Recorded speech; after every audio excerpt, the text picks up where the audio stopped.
प्रवाहित होने वाली वो सत्य, अहिंसा, प्रेम, करुणा की धारा अंगुलीमाल को शांत करता है। तो अंगुलीमाल जैसा लोग भी बुद्ध के उस करुणा के प्रभाव में शांत हो जाता है। तो थोड़ी देर के लिए, बहुत ज्यादा समय नहीं लगा, लेकिन आज हम महीनों महीनों वर्षों वर्षों सत्संग सुनते हैं, एक साधारण क्रोध से मुक्त नहीं हो पाते, एक साधारण नफरत और घृणा से मुक्त नहीं हो पाते।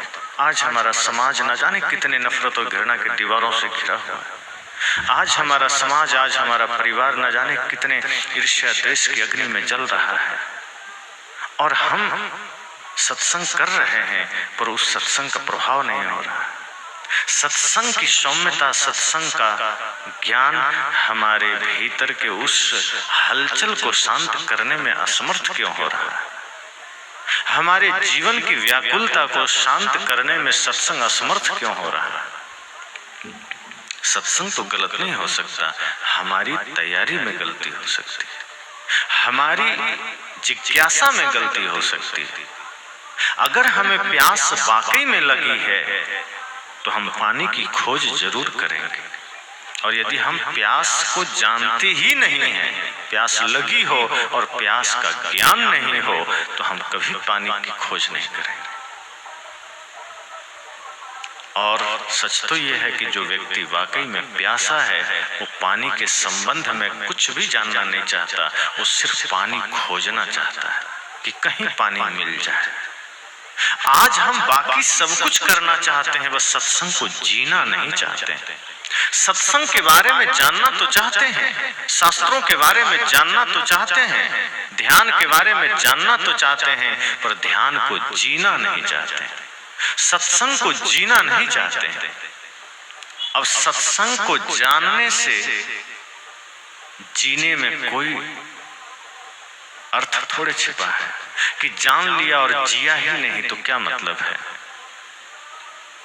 सत्संग के लिए प्यास जरूरी है, सत्संग के लिए जिज्ञासा जरूरी है, मुमुक्षा जरूरी है। सिर्फ इंफॉर्मेशन के लिए अगर हम सत्संग कर सुन रहे हैं, सिर्फ इंफॉर्मेशन के लिए शास्त्र पढ़ रहे हैं कि थोड़ा सा ज्ञान मस्तिष्क में हो जाए ताकि चौक चौराहे पर हमें भी कुछ कहने में सुविधा हो, फिर वो ज्ञान किसी काम का नहीं। यदि वाकई प्यासे हैं तो हम जानकारी के पीछे नहीं भागेंगे। हम फिर, सदगुरु कबीर ने कहा है ना कि शास्त्रों के पीछे भागने वाला व्यक्ति सत्य से दूर होता है। जिसके पास शास्त्र का ज्ञान है, कोई जरूरी नहीं कि उसके पास सत्य भी होगा, क्योंकि शास्त्र से सत्य का कोई संबंध नहीं होता। शास्त्र तो कहीं कोई भी लिख के चला जाएगा। शास्त्रों को सत्य का रूप तो इंसान देता है। शास्त्र में बहुत सी ज्ञान की बातें लिखी है, बहुत सी प्रार्थनाएं लिखी है, लेकिन उसको सत्य का आकार हम देते हैं। जैसे शास्त्र में लिखा है, जियो और जीने दो। अगर हम ना जिए न जीने दें तो वो तो शब्द झूठ हुआ ना, और यदि हम जीते हैं और जीने देते हैं तो वो शब्द सत्य हो गया, मतलब उसको हमने सत्य बनाया। अगर उसमें लिखा है तमेव माता च पिता तमेव बंधुश्च सखा, इस भाव के साथ हम सबके साथ व्यवहार करते हैं, तब तो वो श्लोक सार्थक हुआ, सत्य हुआ। सदगुरु कबीर कहते हैं, सब घट मेरो साइया सुनी सेज न कोई। अगर ये भाव हमारा वाकई में जागृत हुआ कि हम सबके भीतर परमात्मा को देख पाए, तब तो ये दोहा, ये शब्द सत्य हुआ, इसे सत्य का रूप हमने दिया। और अगर हमने सबके भीतर परमात्मा न देखा तो ये शब्द मात्र शब्द है और वो झूठ है। तो सत्संग, ध्यान, प्रार्थना और पूजा जब भी इनकी बातें होगी तो इसको जीना महत्वपूर्ण होता है। हम इसको जीते नहीं हैं। हम महापुरुषों को भी जानना चाहते हैं, पढ़ना चाहते हैं, पर उनके आदर्शों को जीना नहीं चाहते। सत्संग को हम अपने कर्म में उतारना नहीं चाहते। सत्संग को हम अपने घर के अंदर ले जाना नहीं चाहते। सत्संग को हम सत्संग पंडाल के बाहर होते ही छोड़ देते हैं। ध्यान जो कि जीवन के लिए सबसे बड़ा संबल है, जो हमारे भीतर के समस्त सोई हुई शक्ति को जागृत करता है, उस ध्यान को भी हम क्रिया बनाकर करते हैं। संत कहते हैं जब भी आप क्रिया रूप में कुछ भी करेंगे वो बाहरी रूप हो जाएगा। और हमने जिसे स्थिति बनाना था उसे हमने क्रिया बनाया। झाड़ू लगाना, सफाई करना, भोजन करना, किसी को भोजन कराना, नहाना धोना, कपड़े साफ करना, बाहर की जितनी क्रियाएं हैं वो सब बाहरी है, वो सब क्रिया है। लेकिन सत्संग, ध्यान, पूजा, प्रार्थना, तप, त्याग, ये सब स्थिति है और ये भीतर से होना चाहिए।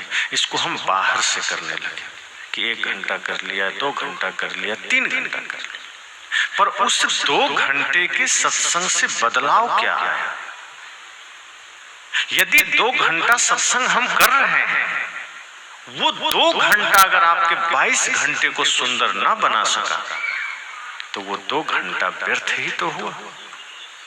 2 घंटे का सत्संग यदि हमारे 22 घंटे के जीवन में खुशियां ना भर सका, वो 2 घंटे का सत्संग हमारे परिवार के समस्याओं को मिटा ना सका, हमारे भाइयों के बीच की दीवार को ढाह ना सका, वो 2 घंटे का सत्संग हमारे व्याकुल मन को शांत ना कर सका, तो वो 2 घंटे का सत्संग फिर किस काम का?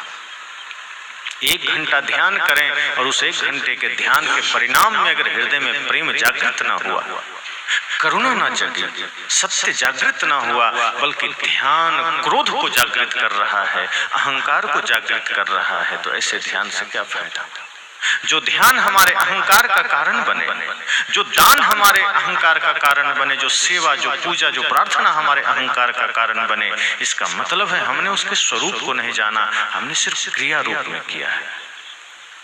जब हम ध्यान, सत्संग, पूजा को स्थिति बना लेते हैं, अर्थात जहां जहां डोलो सो परिक्रमा, जो कुछ करो सो पूजा। रैदास जी ने कहा ना, मन चंगा तो कठौते में गंगा, यही दशा है। वो जूता सिल रहे थे, कुछ लोग पुजारी लोग चले जा रहे हैं। पुजारियों ने कहा कि आप क्या जूता सिल रहे हैं, चलिए शिव जी के मंदिर पूजा करने, पूजा में जाना। रैदास ने कहा जाओ तुम, आपको पूजा नहीं करनी? संत रैदास ने कहा मैं तो पूजा कर रहा हूं। पुजारियों को बड़ा आश्चर्य हुआ। कहा पूजा करने के लिए तो अगरबत्ती चाहिए, बतासा चाहिए, बेलपत्र चाहिए, धूप दीप चाहिए, आप तो जूता सिल रहे हैं, ये कैसे पूजा हो गई? कहा तुम्हें तो पता है कि बिना धूप दीप अगरबत्ती के पूजा नहीं होती, पर मुझे पता है उसके बिना ही असली पूजा होती है। क्योंकि तुम मंदिर जाओगे, धूप दीप चढ़ा दोगे, बेलपत्र चढ़ा दोगे, अगरबत्ती चढ़ा दोगे, घुमा दोगे, जला दोगे और वहां ओम जय जगदीश हरे गुनगुना के चले आओगे। लेकिन जब बाहर आओगे तो लोगों से तुम कटुता से बात करोगे, घर आओगे अपने ही भाई से विरोध करोगे, घर आओगे अपने ही पड़ोसी से झगड़ा करोगे, अपने ही बच्चों से कटुता से बात करोगे।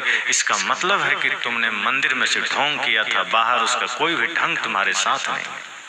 पर मैं जो जूता सिल रहा हूं, मैं इस भाव से सिल रहा हूं कि ये जूता जो मैं बना रहा हूं, ये किसी इंसान रूपी परमात्मा के चरण की सुरक्षा करेगा, और मैं इस भाव से बना रहा हूं। मैं जूता भी सिल रहा हूं तो परमात्मा की पूजा का ही भाव है, मैं जूता भी सिल रहा हूं तो इसमें करुणा का ही भाव है। और जो व्यक्ति जूता सिलना भी पूजा बना लेता है, फिर उसके जीवन में पूजा से भिन्न और क्या है? फिर तो उसका पूरा जीवन पूजा है, और फिर वही व्यक्ति पूज्य हो जाता है। संत रैदास पूज्य हो गए। सदगुरु कबीर वही बात कह रहे हैं कि जब हम अपने अवस्था में सत्संग को शामिल कर लेते हैं, अर्थात सत्संग हमारी स्थिति बन जाती है, हमारी दिनचर्या बन जाती है, सत्संग हमारा जीवन जीने का आधार बन जाता है, तब फिर हम सत्संग में उतर जाते हैं। फिर अलग से कुछ नहीं रह जाता, फिर अलग से कुछ करने की जरूरत नहीं है। फिर हमारा बोलना भी सत्संग है, हमारा चलना भी सत्संग है। और जब हम दोनों को अलग अलग करते हैं तो फिर 2 घंटे सत्संग में हम धार्मिक हो जाते हैं, बाकी 22 घंटे हम अधार्मिक हो जाते हैं। जैसे अभी यहाँ सब बैठे हैं, बड़ी ही करुणा की भावना है, प्रेम का भाव है, भक्ति है। अगर यही भाव 2400 घंटा बना रहे तो 2400 घंटा सत्संग हो गया। लेकिन यहाँ जो करुणा का भाव है, यहाँ किसी के मन में कोई क्षोभ नहीं है, किसी से किसी को कोई अभी विवाद नहीं है, सब शांत हैं।